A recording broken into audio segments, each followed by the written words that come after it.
Hoje, estamos classificando modificações em motocicletas com base na sua utilidade. Esse é um tema popular no motociclismo. As pessoas adoram mudar coisas em suas motos. Mas, Logan, o que define uma modificação? Para uma modificação em motocicleta, gosto de pensar assim. Você está realmente mudando ou substituindo uma peça específica. Ao contrário de parafusar ou instalar acessórios como bagageiro ou suporte de celular.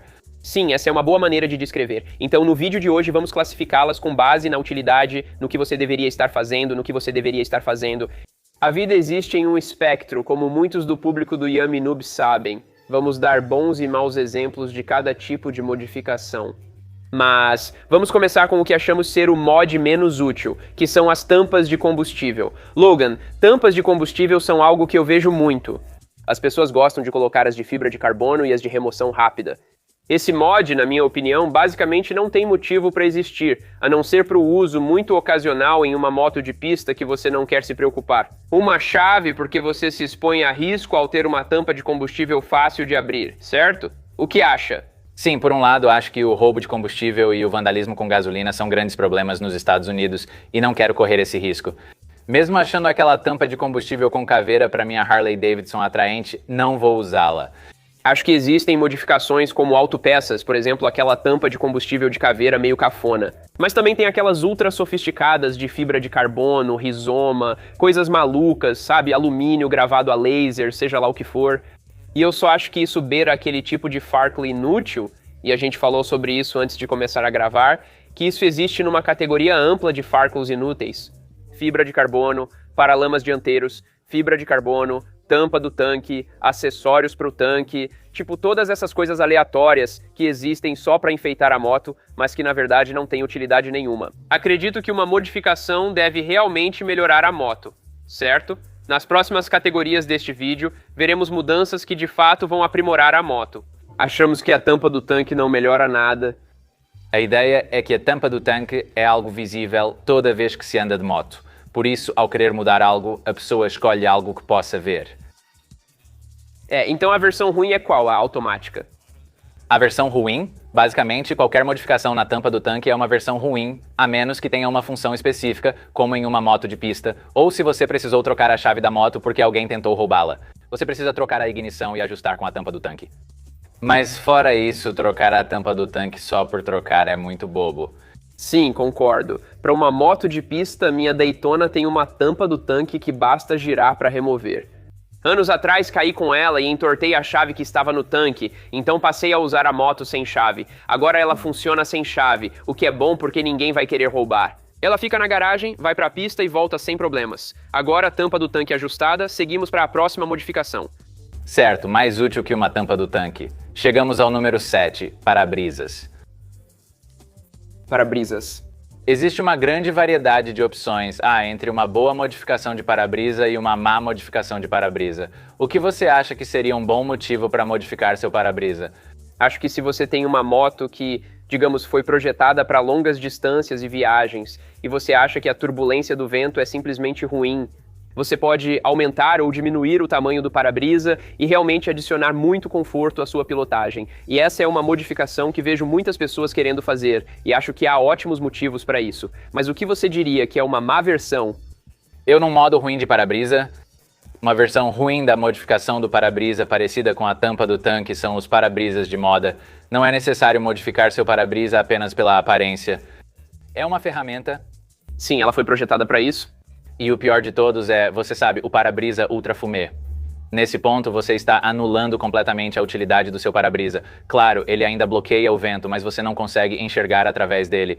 Se você está a 180 milhas por hora com viseira escura e para-brisa fumê abaixados, está praticamente voando às cegas. Boa sorte, sayonara. Eu nunca. E alguém deixou um comentário para mim. Por favor, me diga qual é o motivo de colocar um para-brisa totalmente escurecido ou fumê. Porque, em teoria, se você tem uma moto super esportiva, uma Peace Missile, uma bike dessas, digamos que você vai andar totalmente abaixado. Você quer ir rápido, mas ao se abaixar nessas motos não enxerga nada. Alguém pode explicar o sentido disso além da estética? Porque tudo bem, sabe? Se você quiser escurecer totalmente só pela estética, beleza. Mas aí você não consegue. Você não consegue se abaixar totalmente e enxergar através disso. Eu só acho isso meio louco. Virou tipo uma moto emo squid. Nem me importo se vou enxergar, porque nem sei se volto pra casa hoje. Esse é um motivo bem bobo para fazer isso, mas para-brisas podem ser uma ótima modificação. Como dissemos, podemos torná-los mais confortáveis.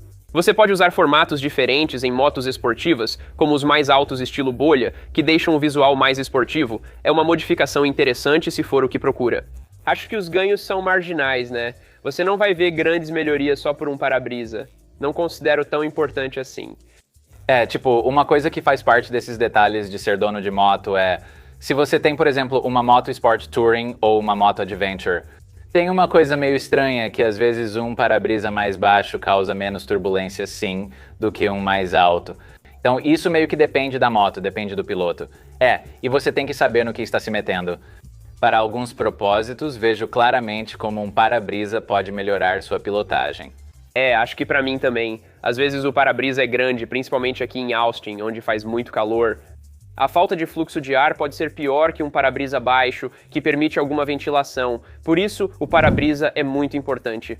Seguindo em frente, o próximo é um que tivemos um pequeno problema polêmico enquanto tentávamos classificar.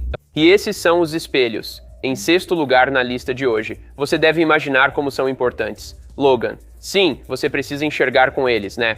A maioria das pessoas usa espelhos no dia a dia, mas o problema é que quando as pessoas fazem modificações nos espelhos, geralmente acabam piorando. Geralmente, elas mudam o estilo e instalam espelhinhos pequenos virados para baixo na ponta do guidão. Deus me livre! Aqueles espelhos dobráveis da Rizoma Stealth que custam caro e você vê ainda menos por eles. Acredito que muita gente altera os espelhos, mas nem sempre faz sentido. Em algumas motos, os originais vibram demais e dificultam a visão. Mas também, você já tentou simplesmente virar a cabeça? Você pode fazer isso também. O que você acha dos espelhos? Sim, novamente, o ponto principal é esse. Mudanças só por estética não são recomendadas, mas todos gostam que a moto tenha um visual um pouco diferente dos amigos. Espelhos de moda costumam comprometer usabilidade e funcionalidade, tornando a modificação provavelmente pouco útil. Sim, se os espelhos da sua moto são ruins, você cai em buracos ou quer espelhos retráteis, como os de ADV, por exemplo.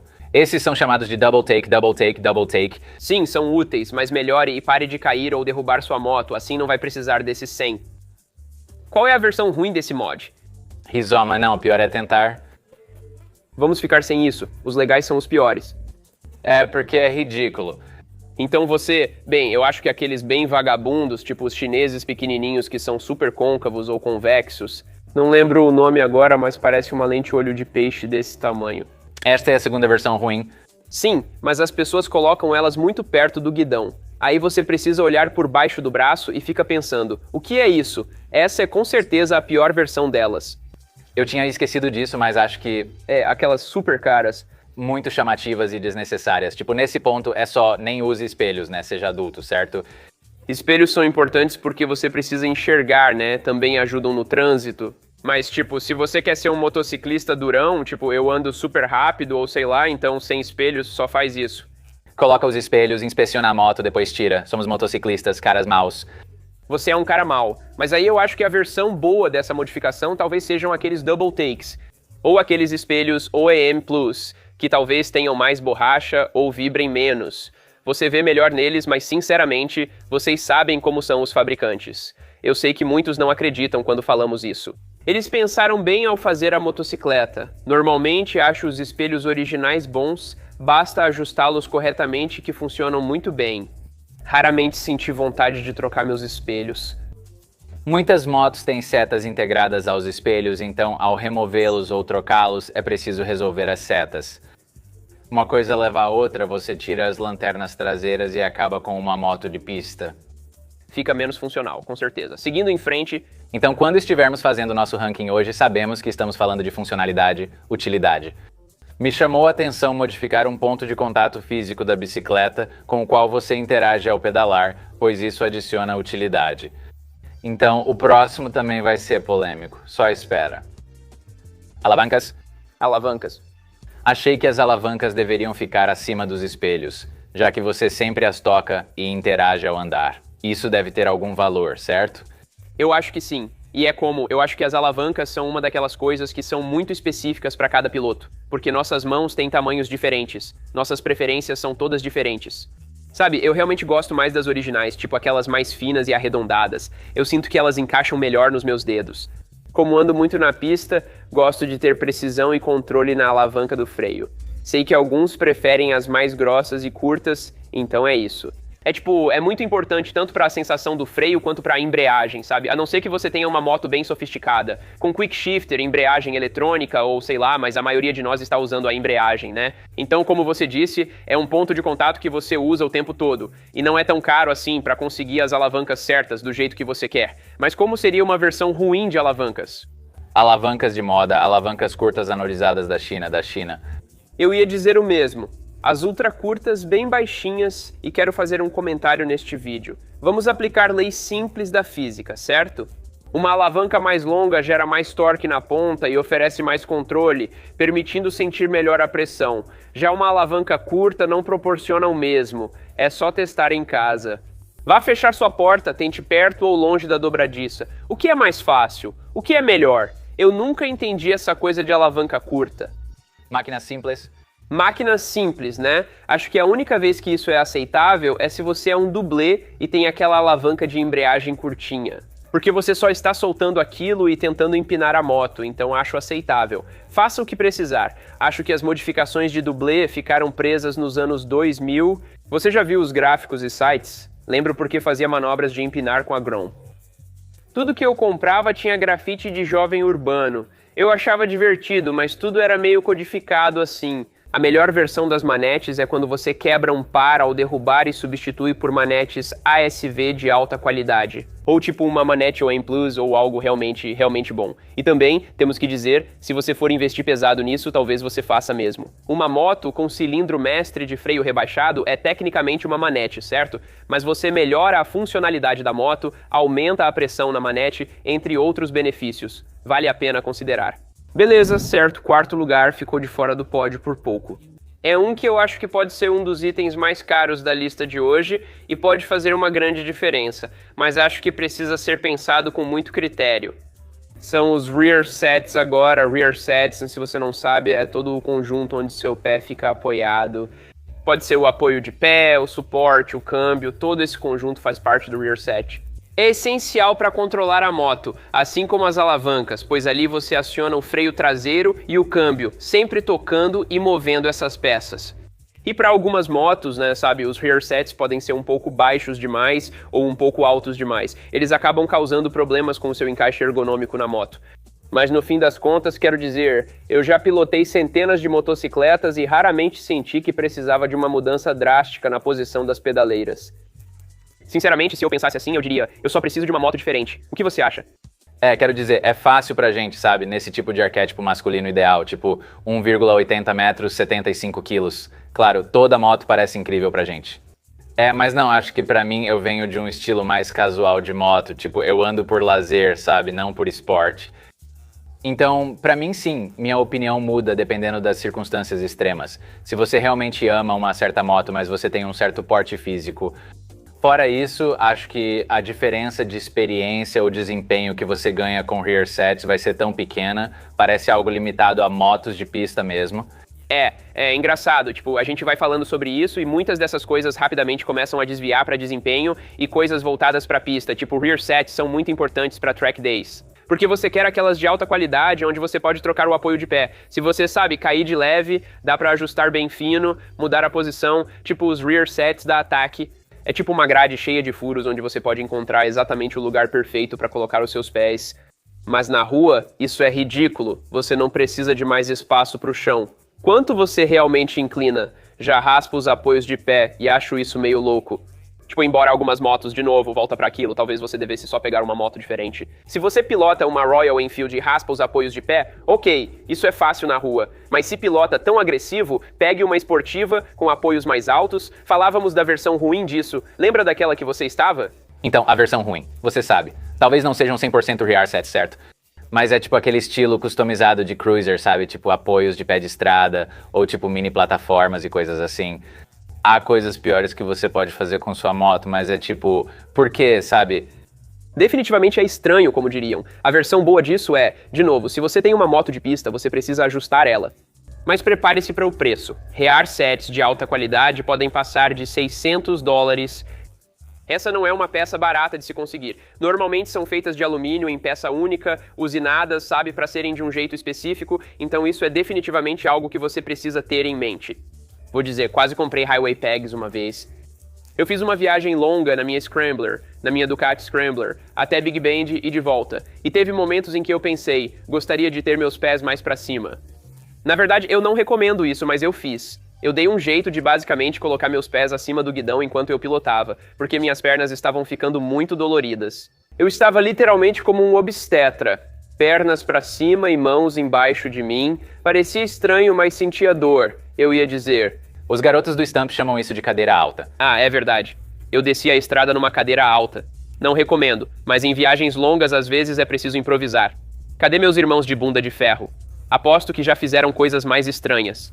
Eles usam catéter, tem, sabe, todo tipo de coisa, então não é a pior coisa do mundo. Então pedaleiras traseiras ficaram de fora. São boas, mas meio específicas. Vamos passar para os lugares do pódio. Então, para o próximo item, tivemos um pouco de discussão, as coisas ficaram um pouco acaloradas na sala de reunião de pré-produção por causa desse aqui, e não é nada menos do que o polêmico eliminador de rabeta. Logan, você falou muito sobre moda e vaidade e disse: preciso pôr o eliminador de rabeta, senão fica horrível. Neste trecho do vídeo, Logan fala besteira. Manetes e retrovisores estilosos, acho desnecessário. Mais um eliminador de rabeta. Pra mim, eu não suporto o visual de uma moto com aquele pedaço de paralama traseiro horrível e de plástico. Simplesmente eu acho de mau gosto, isso me enche de raiva, ódio e depressão. E eu nunca quero olhar pra moto até que isso seja consertado. Eu concordo totalmente. Em algumas motos, as rabetas são ridiculamente grandes, especialmente nas japonesas, que são as principais culpadas. Porque reparei nos paralamas, acho que as motos italianas entenderam essa parte do design e estilo, incorporando isso de forma mais elegante. Eu não entendo por que as motos japonesas deixam eles tão expostos, mas muitos vão concordar com você, pois vejo esse comentário com frequência. Eles falam, tipo, sabe, a gente tem uma moto totalmente original para sorteio e eles dizem que aquele paralama é horrível, tipo, você tem que tirar isso, sabe? Acho que isso incomoda as pessoas. Eu não tenho tanto problema com isso. Não vou mentir, não sou tão radical quanto você. Não acho tão horrível. Minha Touareg ainda tem o paralama original, realmente não ligo. Mas, de novo, não é tão ruim. Não é tão ruim, não é tão ruim. E eu vou dizer, você definitivamente pode exagerar, né? Tipo, remover completamente o suporte da placa já é demais. Sabe, prender a placa com enforca-gato embaixo do pneu é insano e provavelmente ilegal. E você será parado pela polícia várias vezes, como o Matthews Woods em Ohio. Ah, de novo, é toda semana com ele. Vamos pegar mais leve com ele aqui. Vamos lá. Ele é um bom garoto, está fazendo o melhor que pode. Mas você precisa cumprir as leis locais de registro de veículos, senão será parado pela polícia várias vezes. Só isso que digo. É verdade, e eu posso falar pela experiência dele com isso, porque eu já fui um Matthews Woods nos meus tempos de jovem e meu Daytona costumava ter um desses, tipo Super Squid. Tipo placa magnética. Não era magnética. Minha placa ficava totalmente escondida na parte de baixo, tipo perto da roda, basicamente, e eu deixava ela dobrada, você praticamente não conseguia ver de nenhum ângulo. Não faça o que eu fiz, isso foi muito idiota, não viva desse jeito. E eu nunca fui parado por causa disso, mas eu fiz coisas que não posso falar na câmera com isso. Vamos deixar assim, aproveite a vida com isso. Feliz em contar histórias, então, eliminadores de rabeta. A maioria das pessoas faz isso e busca por isso, e às vezes você também pode se beneficiar disso. Se sua moto tem lâmpadas incandescentes grandes e feias, você pode trocar por luzes de LED, instalar o relé e deixar tudo sincronizado e certinho. Tudo arrumado, tudo conectado. A única desvantagem é que pode reduzir a funcionalidade em algumas motos onde você vai pegar muita água espirrando. E não é que, sabe, a água vai acabar indo para todo lado. Mas em muitas motos isso nem faz tanta diferença assim, e o ganho estético é realmente muito bom.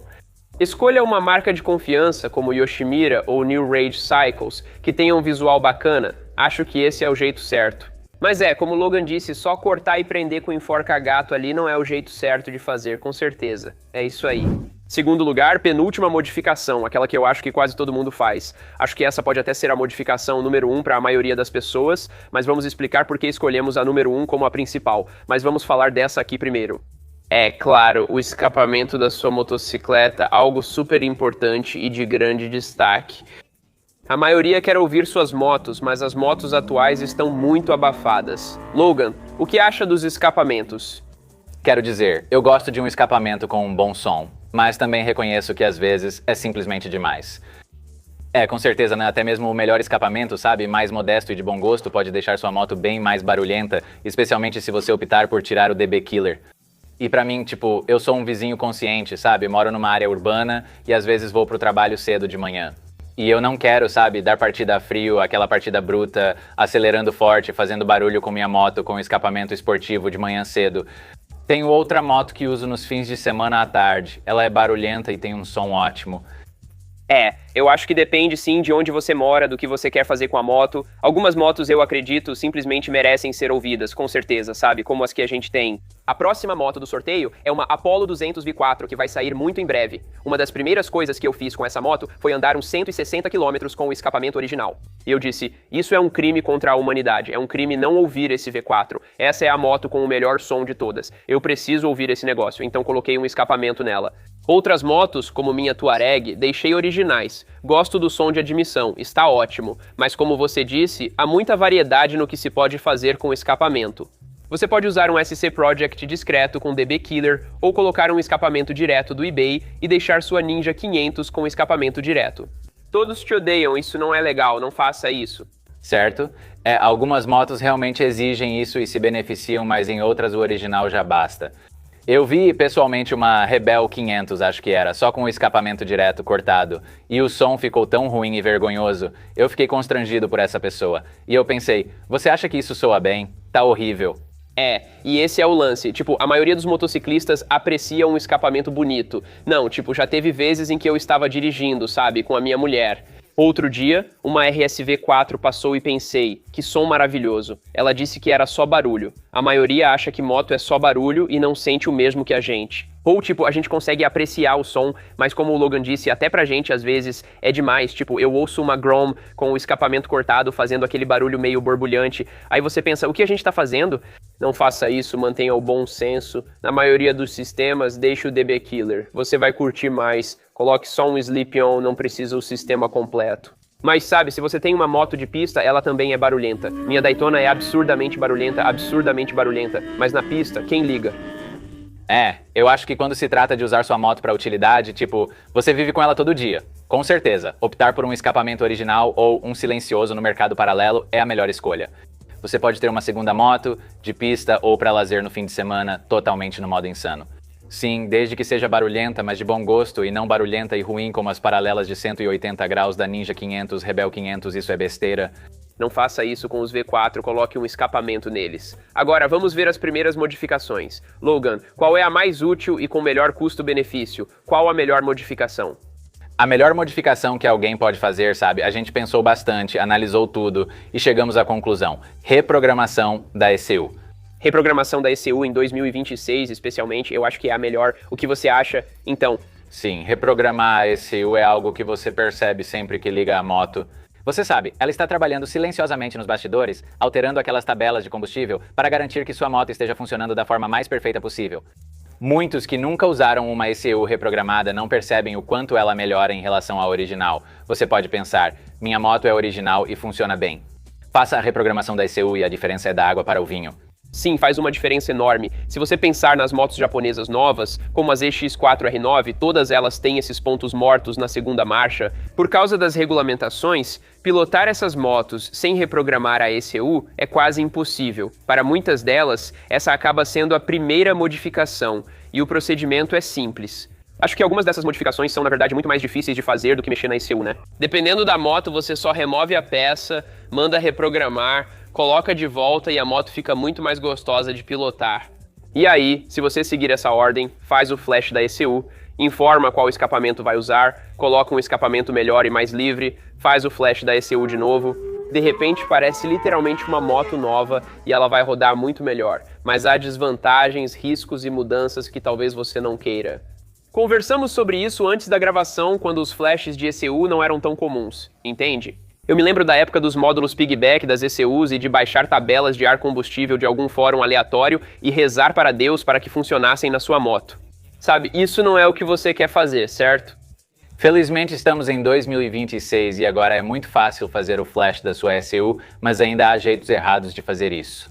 Alguns caras antigos pensam, por que pagar $250 para atualizar a ECU? Tem o cabo, o laptop velho, vamos fazer isso. Aí do nada você tá tentando instalar GIFs pornôs na sua ECU, acaba travando tudo e aí tem que mandar sua ECU pelo correio de qualquer jeito. Então definitivamente existem jeitos errados de fazer isso. A melhor maneira de fazer isso é desembolsar a grana e fazer do jeito certo. Já fiz isso de deixar o laptop aberto, tudo conectado, olho a tabela de ar combustível e fico tipo, claro, sei o que estou vendo. Eu simplesmente não sou qualificado para mexer nos AFRs da minha moto. Faça do jeito certo, envie para uma empresa de confiança e surpreenda-se com a diferença na sua moto. Mas o outro, porém, é que isso provavelmente vai anular sua garantia. Então, se você tem uma moto bem mais nova e quer manter a garantia, a gente recomenda talvez não fazer o flash. Eu acho que, se você está comprando uma moto usada de 2, 3 anos e ainda não fez o flash, esse é definitivamente o caminho, pode ir lá e fazer o flash. Nunca ouvi história de terror sobre alguém que faz o flash na ECU e depois perde a garantia. Então nenhum dos dois. O exemplo mais claro que consigo pensar é no nosso próprio canal, em 2021. A gente tinha uma Honda Fireblade e reprogramou a ECU. E tínhamos a linha de retorno de óleo perto do escapamento que estourou. Achamos que era por causa da reprogramação da ECU, já que estava mais quente. Levamos à concessionária, eles conectaram e verificaram. A gente nem mencionou a reprogramação da ECU, só disse que a mangueira estourou. Eles nunca mencionaram que a ECU foi alterada, embora certamente tenham notado, por isso não vejo esse grande problema que falam. Pessoalmente, eu gosto de pensar assim. É como se você levasse sua moto na concessionária depois que a ECU foi reprogramada. E eles conectam ela na ferramenta de diagnóstico. E aí, aparece o Pepe, o Sapo, ou algo assim, sabe? Eu acho engraçado. Caveira e ossos ou algo assim. Como eles sabem, obviamente eles conseguem perceber, mas eu só acho engraçado imaginar isso acontecendo. Sabe, eu não sei se eles conseguem perceber ou não. Isso já está acima do meu nível para saber esse tipo de coisa. Se você tiver alguma ideia sobre isso, deixa um comentário aí embaixo. Mas que o Flash, eu acho que, comparado com tudo que a gente falou hoje, vai te dar a maior mudança, o melhor resultado e sem gastar muito dinheiro. Quer dizer, algumas manetes vão te custar mais de 200 e um ECU Flash vai mudar completamente o jogo. Acho que o maior sacrifício do ECU Flash é o tempo, mas geralmente fica pronto em menos de uma semana. Mas pra mim, como eu só fiz isso no aplicativo Trans, é porque eu preciso disso, sabe? O que eu não gosto é que eu não posso ficar uma semana esperando voltar pelo correio. Podemos te emprestar uma bike do Aminu por uma semana. Pode deixar o Trans aqui e tirar ele, sem problema. Dizem que você ganha uns 15 cavalos, não é pouca coisa. Não, com certeza. Talvez seja isso que vai acontecer na primavera. É isso que você vai fazer. Não posso prometer que o V4 estará disponível por muito tempo. Talvez até lá já tenhamos a Gucci, vamos ver. Esse é o nosso ranking das modificações. Comentem o que acharam dos lugares onde colocamos cada uma. Você colocou a bolha fumê antes de fazer o flash da EQ? Que vergonha, hein? Ou você foi um patrício e pensou primeiro no flash da EQ? Conta pra gente aí nos comentários. Muito obrigado por assistir ao vídeo de hoje. A gente agradece. Nos vemos no próximo. Até mais, dos seus 2 garotos favoritos do quadro branco em todo o universo do motociclismo. Vocês dizem que não gostam desses vídeos, mas eu sei que vocês gostam.